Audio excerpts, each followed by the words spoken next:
Hello बच्चों, आज हम कक्षा 8 का विषय गणित मॉडल क्वेश्चन पेपर 2023-24 को सॉल्व करेंगे। चलिए देखते हैं पहला क्वेश्चन क्या है। पहला क्वेश्चन कह रहा है 5 का गुणात्मक प्रतिलोम होगा। गुणात्मक प्रतिलोम कहने मतलब है किसी संख्या को अगर उसके विलोम से हम गुना करते हैं तो हमारा आंसर क्या आता है 1। तो ऐसा संख्या जिससे गुना करने पे 1 आए उसे हम क्या कहते हैं गुणात्मक प्रतिलोम। तो यहाँ में हम देख रहे हैं 1/5 से अगर हम गुना करते हैं तो क्या आता है 1 आता है। तो हमारा आंसर क्या हो जाएगा option number C. Question number 2 को देखिए, दो परिमेय संख्याओं के बीच में कितनी परिमेय संख्याएं होंगी। तो हमारा आंसर होगा ऑप्शन डी अनंत। अगला क्वेश्चन कह रहा है गुणनफल 1 प्राप्त करने के लिए 9/23 को किससे गुना करना होगा। तो हम जानते हैं किसी भी संख्या को उसके व्युत्क्रम से गुना करने से हमें क्या मिलता है 1 मिलता है। यानी कि 9/23 को अगर हम 23/9 से गुना करेंगे तो हमारा आंसर क्या आएगा 1 आएगा। 9/23 को अगर हम 23/9 से गुना करें तो हमारा 9 से 9 ये कैंसिल हो जाएगा, 23 से ये 23 कैंसिल हो जाएगा। हमारा आंसर क्या आएगा 1। तो हमारा आंसर क्या हुआ ऑप्शन सी 23/9। क्वेश्चन नंबर 3 में क्या कर रहा है 3/5 का व्युत्क्रम होगा। व्युत्क्रम कहने का मतलब है इसका उल्टा। तो 3/5 का उल्टा क्या होगा 5/3। तो हमारा आंसर हो जाएगा ऑप्शन ए 5/3। अगला का सवाल देखिए 2/3 का समतुल्य परिमेय। समतुल्य कहने का मतलब है हमारा ऑप्शन में भी क्या आना चाहिए 2/3। तो पहला ऑप्शन देख रहे हैं हमारा क्या है 1/2 जो कि 2/3 के बराबर नहीं है। ऑप्शन नंबर बी में हमारे क्या है 4/6। अगर हम उसे 2 का पहाड़ से काटते हैं हमारे पास क्या आएगा 2/3 आएगा। तो हमारा ऑप्शन क्या हो जाएगा ऑप्शन बी। अगला सवाल देखिए 4.5 का वर्ग होगा। हमें क्या करना है 4.5 का वर्ग करना है। तो चलिए इसका वर्ग करते हैं। तो 4.5 का स्क्वायर कर रहे हैं। तो कभी भी अगर आपका इकाई का अंक 5 हो और हमें इसे वर्ग करना हो तो हमें क्या करना होता है पहली संख्या का हमें वर्ग कर लेना है। तो 5 का वर्ग क्या आएगा 25 आएगा, ठीक है। और जो आगे वाली संख्या है उसे ठीक आगे वाली संख्या से गुना करना है। यानी 4 का ठीक आगे क्या है 5 है। तो 4×5 कितना हो गया 20। हमारा पॉइंट कितने संख्या के बाद है एक संख्या के बाद। जब हम 2 से गुना करेंगे कितना होगा 2 ही होगा। तो हमें पीछे 2 अंक के बाद पॉइंट लगा देना है। तो हमारा आंसर क्या होगा 20.25 जो हमारा ऑप्शन नंबर 1 में है। तो हमारा आंसर क्या हुआ ऑप्शन नंबर ए। अगला सवाल क्वेश्चन नंबर 7 क्या बोल रहा है √-225 इनमें से किसके बराबर नहीं है। तो हमारा पहला ऑप्शन में है √1 गुना -225। अगर हम इसे सॉल्व करेंगे तो क्या आएगा √-225 ही आएगा, मतलब ये बराबर ही है। बी में देख रहे हैं -√1 को अगर हम √225 से गुना करेंगे तो भी हमारा क्या आएगा -225 ही आएगा। और क्वेश्चन नंबर क्या ऑप्शन नंबर सी को जब हम -1 को जब हम 15 से करते हैं तो हमारा आंसर क्या आएगा -15 जो कि हमारा √225 के बराबर नहीं है। तो हमारा आंसर क्या हो जाएगा ऑप्शन सी। क्वेश्चन नंबर 8 में देखिए 27/64 का घनमूल क्या होगा। तो अगर हम 27 को तोड़ते हैं तो हमारा आंसर आता है 3 गुना 3 और जब हम 64 को तोड़ते हैं तो ये हम जानते हैं 4 का घनमूल होता है 4 गुना 4। तो हमारा आंसर आएगा 3/4। तो हमारा आंसर क्या हो गया 3/4 ऑप्शन ए। अगला सवाल देखिए 72 को किस सबसे छोटी संख्या से गुना करें कि वह पूर्ण घन बन जाए। हमें 72 को क्या करना है पूर्ण घन बनाना है। उसके लिए क्या करेंगे 72 का अभाज्य गुणनखंड निकालेंगे। तो 72 का अभाज्य गुणनखंड निकालते हैं 2 से भाग लगाएंगे तो कितनी बार में जाएगा 36 बार में। फिर 2 से लगाएंगे कितनी बार जाएगा 18 बार में। फिर 2 से लगाएंगे कितनी बार जाएगा 9 बार में। फिर 9 को लगाते हैं 3 से 3 बार में। फिर 3 से लगाएंगे तो 1 बार में। तो देख रहे हैं यहाँ 2 का तो जोड़ा लग रहा है लेकिन यहाँ पे 3 का जोड़ा नहीं लग रहा। 2 ही 3 है, हमें 1 और 3 चाहिए तब जाके इसका क्या होगा घनमूल निकल जाएगा। तो हमारा आंसर क्या हो जाएगा हमारा आंसर हो जाएगा ऑप्शन बी 3। अगला क्वेश्चन देखिए। अगला क्वेश्चन में कह रहा है 9999 का पावर 0। किसी भी संख्या का अगर पावर 0 हो तो हमारा आंसर क्या होगा 1। तो हमारा ऑप्शन सी होगा राइट आंसर। अगला देखिए कह रहा है 3 का पावर 0 गुना 4 का पावर 0 और गुना 5 का पावर 1। तो 3 का पावर 0 क्या बन गया हमारा 1 बन गया, ठीक है। और 4 का पावर 0 क्या बन गया 1 बन गया। और 5 का पावर 1 क्या बना 5 गुना करेंगे तो हमारा आंसर क्या आएगा 5, जो कि ऑप्शन नंबर सी में है। अगला सवाल, 128 में इनमें से किसके बराबर है? तो देखिए पहला लिखा है 2 का पावर 6, यानी कि 2 को हमें कितनी बार गुना करके लिखना है 6 बार। तो देखिए 6 बार गुना करके लिखते हैं तो क्या आता है 2 गुना 2 गुना 2 गुना 2 गुना 2 गुना 2, कितनी बार 6 बार। तो देखिए 2 दूना 4, 4 दूना 8, 8 दूना 16, 16 दूना 32, 32 दूना 64, यहाँ 64 ही आ रहा है। लेकिन ऑप्शन में हमारा क्या है, उसके बाद है 2 पे पावर 7, अगर एक और 2 बढ़ा दें तो 64 दूना क्या हो जाएगा ये 128। ठीक है, तो हमारा आंसर क्या होगा ऑप्शन बी, 2 का पावर 7। अगला सवाल देखिए, 2 का पावर 2 गुना 5 का पावर 2। तो 2 का पावर 2 अगर हम करते हैं तो क्या आता है 4 आता है, और 5 का पावर 2 करते हैं तो 5 5 25। ठीक है, इसे सॉल्व करेंगे क्या आएगा हमारे पास 100 आएगा। ठीक है, तो हमारा पहला ऑप्शन क्या दिया हुआ है 10 का स्क्वायर, तो 10 का स्क्वायर क्या होता है 100 ही होता है। बी नंबर ऑप्शन में दिया है बी ही दिए हैं, और क्वेश्चन नंबर क्या ऑप्शन नंबर सी में क्या है 2 गुना 5 का स्क्वायर। तो 2 गुना क्या हुआ 2 गुना 5 हुआ 10, और 10 का स्क्वायर हो जाता है 100, यानी ये तीनों ही हमारा क्या 100 के बराबर ही है। लेकिन डी क्या लिखा है इनमें से सभी, तो हमारा आंसर क्या होगा ऑप्शन डी, इनमें सभी। अगला क्वेश्चन कह रहा है पी क्यू को 6 से गुना कर रहे हैं तो क्या आ रहा है 468। तो हमें पी और क्यू का मान निकालना है, तो हमें सिंपली क्या करना होगा 468 को 6 से भाग लगाना होगा। तो 468 को अगर हम 6 से भाग लगाते हैं तो क्या आता है, तो 6 सते 42, तो यहाँ 4 बचा, ये 8, तो 8 बार में जा रहा है 48। ठीक है, तो हमारा आंसर क्या आया 7 और 8, जो कि हमारा है ऑप्शन नंबर बी में। क्वेश्चन नंबर 15 में देखिए क्या कह रहा है 20x² को भाग देना है 5x² से। तो देखिए 20x² y को भाग देना है किससे 5xy से।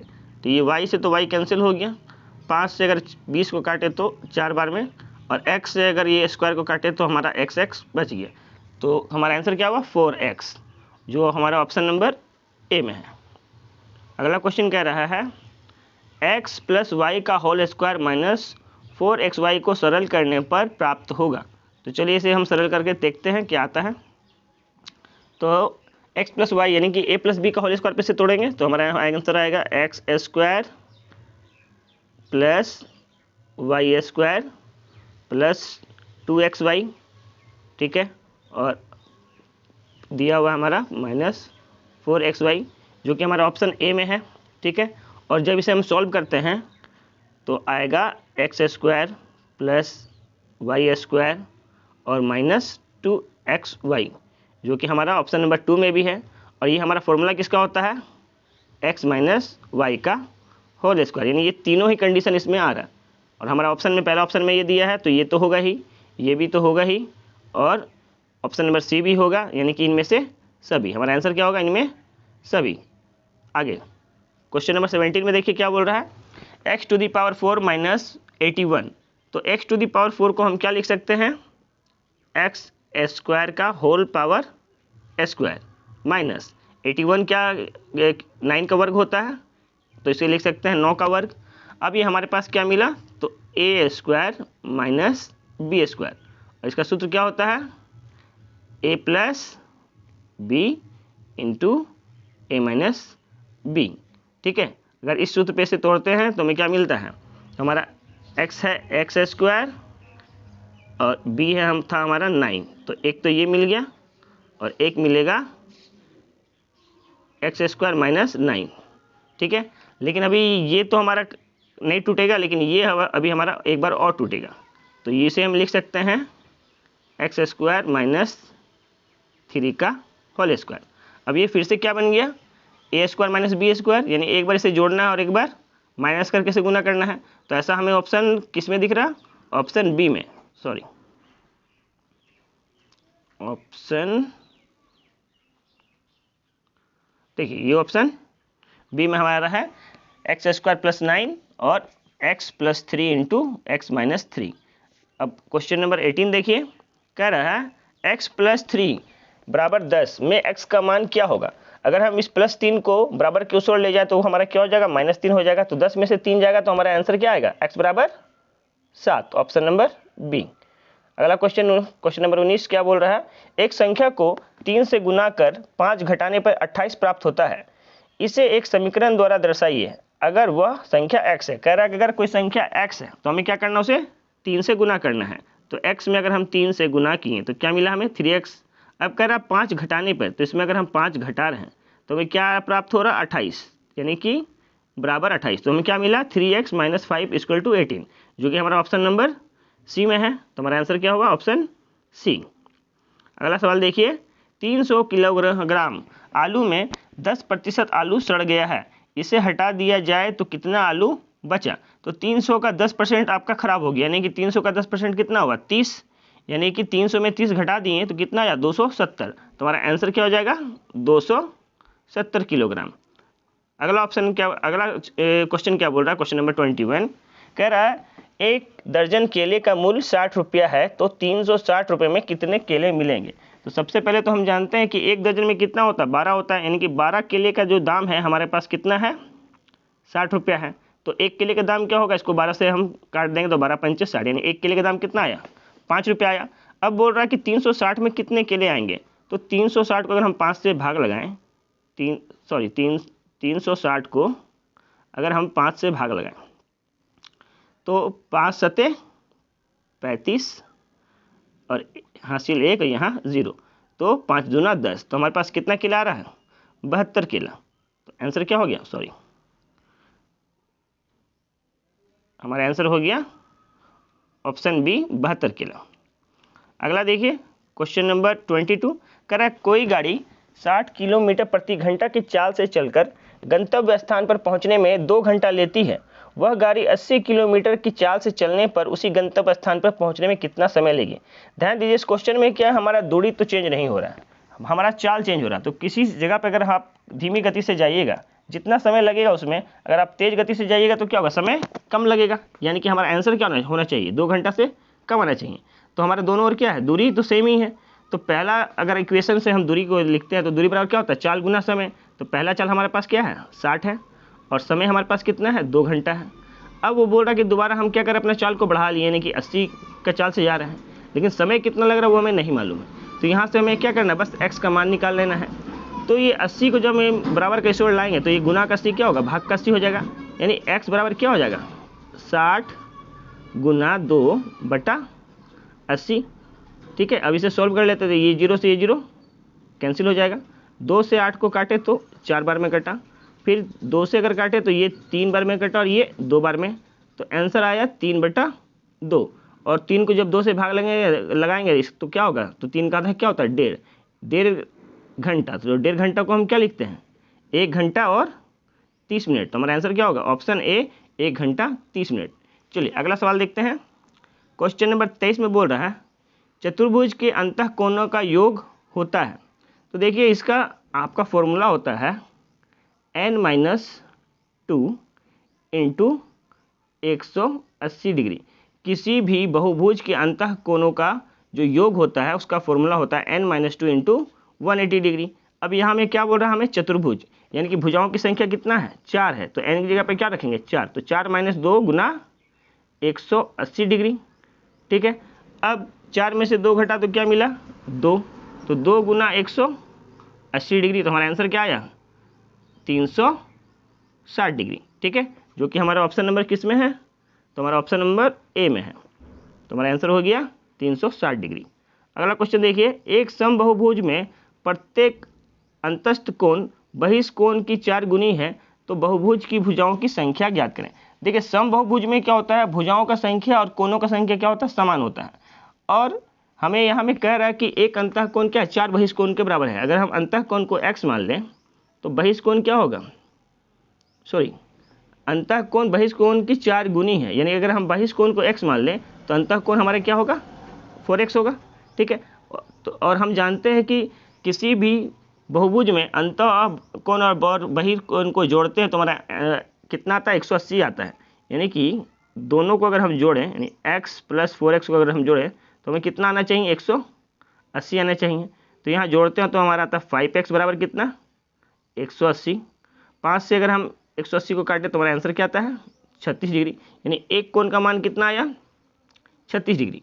अब यहाँ में हम जानते हैं कि किसी भी बहुभुज में बहिर्कोण का जो मान पूरा योग होता है कितना होता है 360 डिग्री का होता है, ठीक है, जिसमें से एक कोण का मान हमें मालूम है 36, तो टोटल कितने कोण हो गए 10 कोण हो गए। और अभी हमने आपको बताया कि बहुभुज में क्या होता है कोण और भुजा का संख्या बराबर होता है, तो हमारा भुजा का भी संख्या कितना हो जाएगा 10 ही हो जाएगा। तो हमारा आंसर क्या हुआ ऑप्शन सी 10। अब अगला देखिए, दिए गए समांतर चतुर्भुज में x का मान क्या होगा।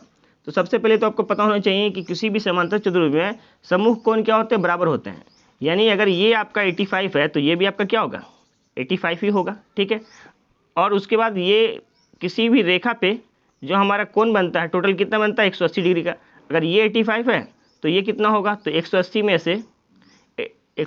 से 85 को आप माइनस कर लीजिए, ठीक है। माइनस करेंगे तो क्या आएगा आपके पास, तो आएगा आप हमारा आंसर 95। तो हमारा आंसर क्या हो जाएगा ऑप्शन नंबर बी 95, ठीक है। चलिए अगला क्वेश्चन देखते हैं।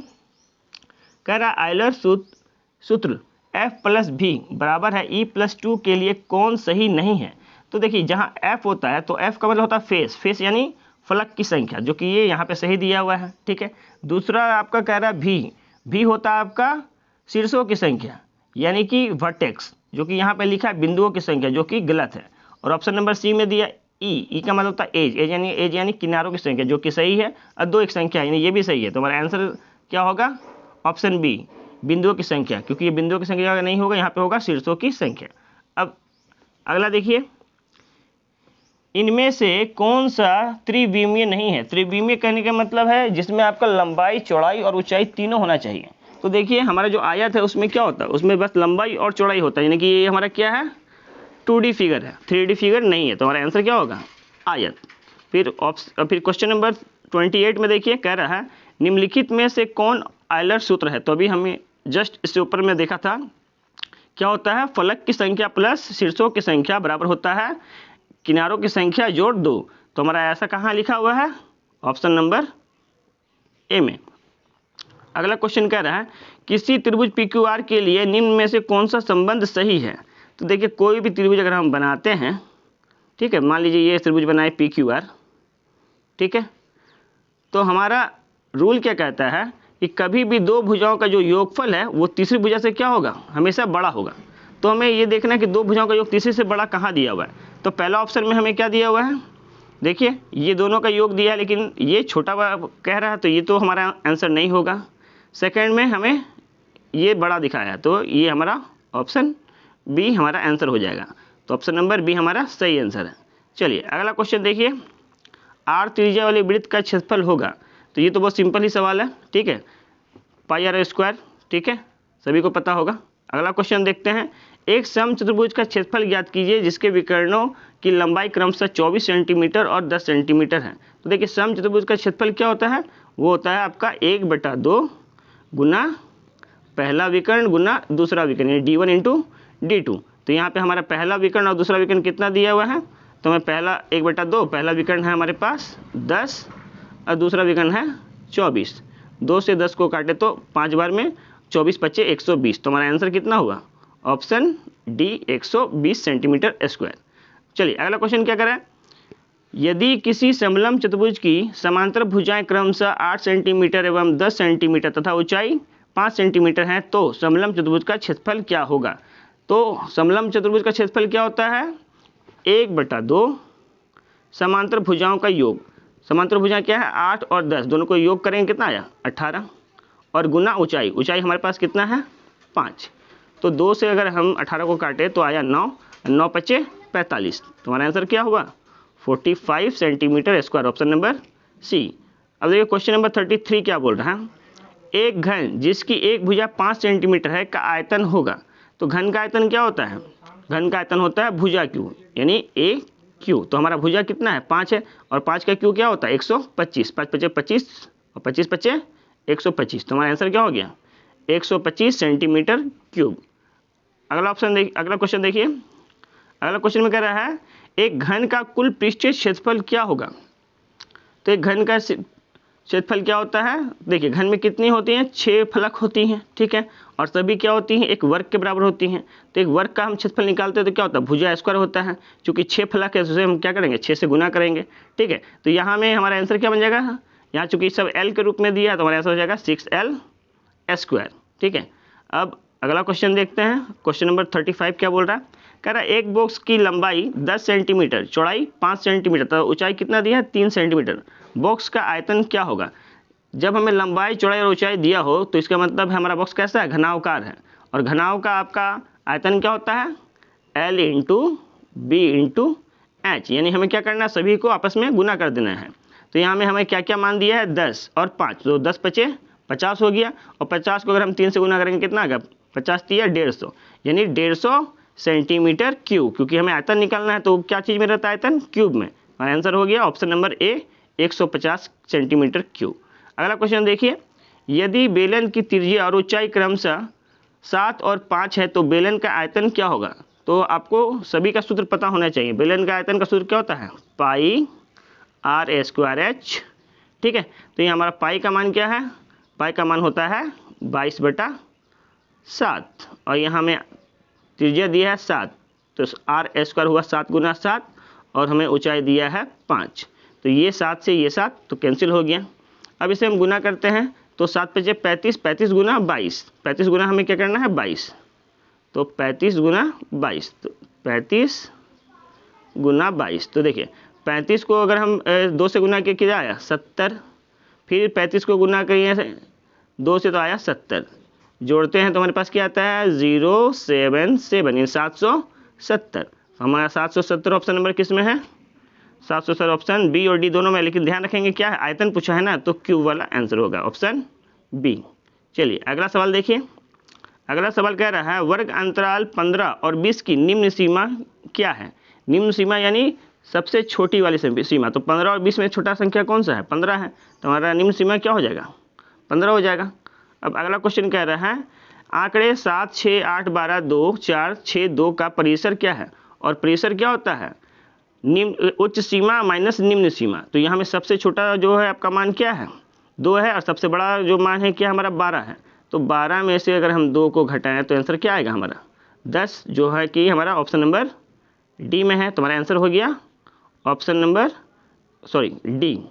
अब अगला देखते हैं, अगला क्वेश्चन है कि मिलान चिन्ह, यहाँ गलती कर दिया है, जो 5 में कटना चाहिए वो 2 में कट गया है, तो 5 और 2 कितना हो गया, 7 हो गया। तो हमारा आंसर क्या हो गया, ऑप्शन सी 7।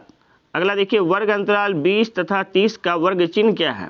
वर्ग चिन्ह निकालने के लिए हमें क्या करना पड़ता है, दोनों को जोड़कर 2 से भाग देना होता है, ठीक है। तो दोनों को जोड़कर आप 2 से भाग लगाएंगे तो 20 और 30 जोड़े तो हुआ 50, 50 को 2 से भाग लगाए तो क्या आएगा 25। तो हमारा आंसर क्या हो गया, ऑप्शन नंबर ए 25। आगे देखिए क्वेश्चन नंबर 41 में कह रहा है 15 का स्क्वायर जोड़ 10 का स्क्वायर का मान क्या होगा। तो 15 का स्क्वायर क्या होता है, 15 का स्क्वायर होता है 225। तो 225 में अगर आप 10 का स्क्वायर 100 को जोड़ेंगे तो कितना हो जाएगा, ये 325। तो हमारा ऑप्शन नंबर डी में है आपका 325। तो हमारा आंसर हो जाएगा ऑप्शन नंबर डी 325। अगला बोल रहा है 10,000 का घनमूल क्या होगा, यानी कि किस संख्या को 3 बार हम लिखेंगे जो हमारा 1000 आ जाए। तो 10 को अगर हम 3 बार लिखते हैं तो क्या आता है, 1000 आता है। तो हमारा आंसर क्या हो गया 10, ऑप्शन नंबर ए।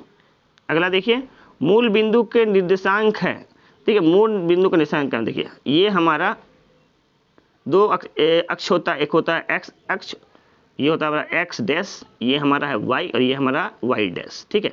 तो जो मूल बिंदु होते हैं ये वाला पॉइंट, ठीक है। और इस जगह पे अब आपका एक्स भी 0 होता है और वाई भी 0 होता है। तो हमारा मूल बिंदु का क्या होगा आंसर 0, 0। तो हमारा निर्देशांक क्या बना, ऑप्शन ए और बी दोनों ही दिया है, तो इसमें से कोई भी मारिए, ठीक है। तो हमारा आंसर क्या होगा 0, 0 में, हाँ 0 ही रखें, सॉरी आप 0, 0 नहीं, इसको 0 रखिए, ऑप्शन नंबर सी 0, ठीक है। अब आगे चलिए, निर्देशांक 4 और -5 ग्राफ के किस चतुर्थांश में होंगे। देखिए हमारा जब एक्सिस बनाते हैं तो यहाँ x होता है और यहाँ x डैश होता है। यहाँ पे x का मान क्या होता है, प्लस होता है, और ये हमारा है y, तो y का मान यहाँ में क्या होगा, ये भी हमारा प्लस होता है। इस जगह आए तो इस और हमारा ये y प्लस होता है और x क्या होता है, माइनस होता है। और इस साइड हमारा x माइनस में है और यहाँ y भी हमारा माइनस, मतलब ये हमारा y डैश है, ठीक है। अब इस जगह पर अगर बात करें तो यहाँ हमारा x क्या होगा, x हमारा प्लस में होना चाहिए और y हमारा क्या, माइनस में होना चाहिए। तो देखिए यहाँ में ऑप्शन में क्या दिया हुआ है, तो हमारा दिया है x दिया है हमारा प्लस में, तो x प्लस में कहाँ है, चौथे वाले में देखिए x प्लस में है और y हमारा माइनस में है, तो कौन सा चतुर्थांश आ रहा, चतुर्थ में आ रहा। तो आंसर क्या होगा, ऑप्शन डी, चतुर्थ। अगला देखिए, बिंदु A 5,3 का x निर्देशांक है। तो अभी हमने बताया कि आगे वाला जो संख्या होता है वो हमारा x होता है और जो बाद वाला होता है वो हमारा y होता है।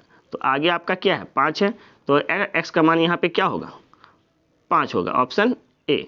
अगला देखिए, बिंदु A -3 और -5 का y निर्देशांक क्या है। तो अभी जस्ट हम बताएं, पहला वाला x और दूसरा वाला y, तो यहाँ पे सेकंड में क्या, -5, तो आंसर क्या होगा, -5, ऑप्शन बी। अगला देखिए, बिंदु C 3 और -5 में कितनी रेखाएं गुजर सकती हैं।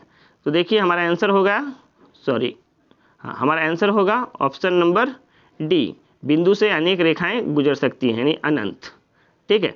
अगला क्वेश्चन है क्वेश्चन नंबर 48, एक पासे को एक बार फेंकने पर प्राप्त परिणाम होगा। तो पासा में हमारा कितना होता है, 6 फलक होता है, यानी 6 अंक होता है उसमें, तो 6 में से कोई भी अंक आपका आ सकता है, यानी कुल हमारा जो संभावना है 6, ठीक है, कुल घटना आपका 6 है। अब उसमें आप पासा को एक बार उछाल रहे हैं ना, तो उसमें क्या बोल रहा है, एक पासे को एक बार फेंकने पर प्राप्त परिणाम, तो 6 हो सकता है, एक मतलब 6 में से कोई भी आ सकता है ना, तो आपका आंसर हो जाएगा आंसर 6। क्यों कि इसमें 6 फलक है, अगर आप उसको उछालिएगा तो 1 भी आ सकता है, 2 भी आ सकता है, 3 भी आ सकता है, 4, 5 और 6 भी आ सकता है, तो उसमें से कोई भी एक आएगा, तो हमारा आंसर क्या होगा, 6, ठीक है। अब अगला देखिए, जब एक पासे को फेंका जाता है तब विषम संख्या प्राप्त करने की प्रायिकता क्या होगी। तो कुल तो हमारा 6 है, ठीक है, 1 से 6 तक होता है। अब उसमें विषम संख्या कौन कौन सा होता है, 1, ठीक है, और 3 और 5, तो हमारा कितना संख्या हो, विषम 3, यानी कि इस 3 में से ही कोई आएगा। अगर इसको हम काटे तो हमारा आंसर क्या आएगा, 1/2, तो हमारा आंसर क्या हो जाएगा, 1/2, ऑप्शन बी। अब देखिए लास्ट क्वेश्चन, क्वेश्चन नंबर 15 क्या बोल रहा है, एक थैले में 4 लाल है, 4 पीली गेंद है ना, थैले के अंदर बिना देखे एक गेंद निकाली जाती है, एक लाल गेंद प्राप्त करने की प्रक्रिया क्या है। तो यहाँ हम देख रहे हैं कुल संभावना कितना है, तो 4 और 3 टोटल तो 7 है, ठीक है। अब 7 में से हमें निकालना क्या है, हमें लाल गेंद निकालना है, तो लाल गेंद की संख्या कितना है, 4, यानी कि हम टोटल हमारा जो प्रायिकता कितना हो जाएगा, 4/7, जो कि ऑप्शन नंबर हमारा कितना है, ऑप्शन नंबर ए। तो इसी के साथ हमारा सेट नंबर 1 कंप्लीट हुआ, ठीक है। जैसे ही सेट नंबर 2 आता है मैं उसका सोल्यूशन करके आपको दूंगा।